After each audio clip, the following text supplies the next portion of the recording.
বিষয়টা হচ্ছে যে আমার কাছে আমাদেরই কোর কমিটির একজন সদস্য মানে গুরুত্বপূর্ণ তিনি আমাকে ফোন করে বললেন যে সেটা 14 তারিখ কোর কমিটির মিটিংটা যেটা জেলাতে হচ্ছে সেটা হবে না, কারণ রাজ্য সভাপতি একটা মিটিং ডাকছে।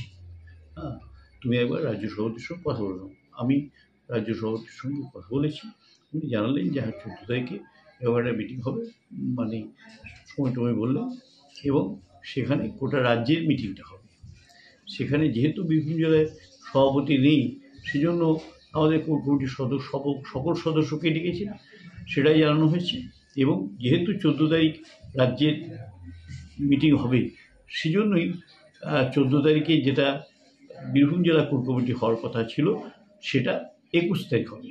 আমি সঙ্গে সঙ্গে সব সদস্যদের জানিয়ে দিয়েছি, এবং কাউকে আমি বোলপুরের যেমন মাননীয় মন্ত্রী চন্দ্রনাথ সিনহাকে বলেছি যে তুমি কয়েকজনকে জানিয়ে দাও, আমি কয়েকজনকে জানিয়ে দিচ্ছি। এই